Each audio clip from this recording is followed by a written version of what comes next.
ಸ್ನೇಹಿತರೆ ನಮಸ್ಕಾರ. ನನ್ನ ಯೂಟ್ಯೂಬ್ ಚಾನಲ್ನ ಸಬ್ಸ್ಕ್ರೈಬ್ ಮಾಡಿ. ಸ್ನೇಹಿತರೆ, ಇವತ್ತು ಜೇನು ಸಾಕಾಣಿಕೆ ಬಗ್ಗೆ ಸ್ವಲ್ಪ ಮಾಹಿತಿ ತಿಳ್ಕೊಳ್ಳೋಣ. ಮತ್ತು ಯಾವ್ಯಾವ ಜೇನು ಸಾಕ್ಬೋದು, ನಾವು ಸಾಕೋಕ್ಕೆ ಯಾವುದಾದ್ರು ಯೋಗ್ಯವಾದ ತಳಿಗಳು ಅಂತ ಅಂದ್ಬಿಟ್ಟು ಅದ್ರ ಬಗ್ಗೆ ಸ್ವಲ್ಪ ತಿಳ್ಕೊಳ್ಳೋಣ ಸ್ನೇಹಿತರೆ, ನಮ್ಮ ಭಾರತ ದೇಶದಲ್ಲಿ ಸುಮಾರು 4 ಥರದ ಜೇನುನೊಣಗಳು ಕಂಡುಬರುತ್ತೆ.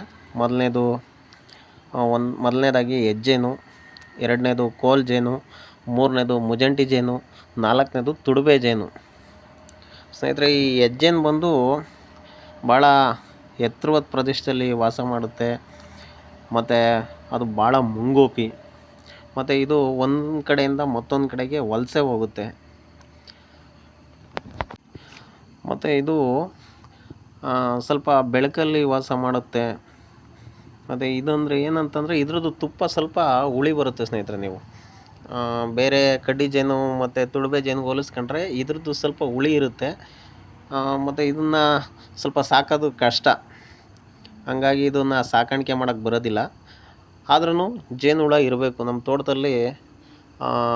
ಈ ಜೇನುಹುಳಗಳು ಇತ್ತು ಅಂತಂದರೆ ಸರಾಸರಿ ನಿಮಗೇನು ಫಸಲು ಬರ್ತಾ ಇರುತ್ತೆ ಅದಕ್ಕೆ 15ರಿಂದ 20% ಇಳುವರಿ ಜಾಸ್ತಿ ಆಗುತ್ತೆ ಸ್ನೇಹಿತರೆ. ಯಾಕೆಂದರೆ ಇದು ಪರಾಗಸ್ಪರ್ಶ ಆಗೋದ್ರಿಂದ ತುಂಬ ಇಳುವರಿ 15ರಿಂದ 20% ಜಾಸ್ತಿ ಆಗುತ್ತೆ ಅಂತ ಅಂದ್ಬಿಟ್ಟು ಅದು ಸೈಂಟಿಫಿಕಲಿ ಪ್ರೂವ್ ಆಗಿದೆ. ಮತ್ತು ಎರಡನೇದಾಗಿ ಕೋಲ್ ಜೇನು ಅಥವಾ ಕಡ್ಡಿ ಜೇನು.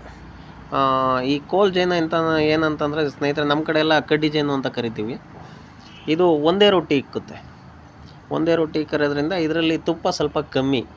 ಒಂದು ಕಡ್ಡಿ ಒಂದು ಜೇನು ಮುರಿದ್ರೆ ಒಂದು 1/4 kg ಅಥವಾ ಒಂದು ಅರ್ಧ kg ತುಪ್ಪ ಸಿಗ್ಬೋದು. ಅಂದರೆ ಇದು ಮಾತ್ರ ತುಂಬ ರುಚಿಯಾಗಿರುತ್ತೆ ತುಪ್ಪ.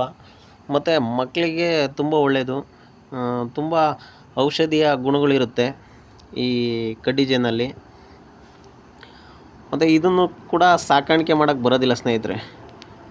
ಹಂಗಾಗಿ ಮತ್ತು ನಮಗೆ ಮೂರನೇದಾಗಿ ಮುಜಂಟಿ ಜೇನು ಅಂತ ಕರಿತೀವಿ.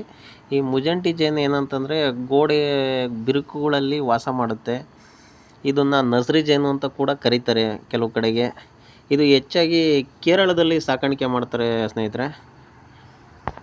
ಇದರಲ್ಲೂ ಸೇಮ್ ಇದು ಒಂದು ಜೇನು ಕಿತ್ತರೆ ಒಂದು 1/4 kgಯಿಂದ ಅರ್ಧ kg ತುಪ್ಪ ಸಿಗ್ಬೋದು, ಅದಕ್ಕಿಂತ ಜಾಸ್ತಿ ಸಿಗಲ್ಲ.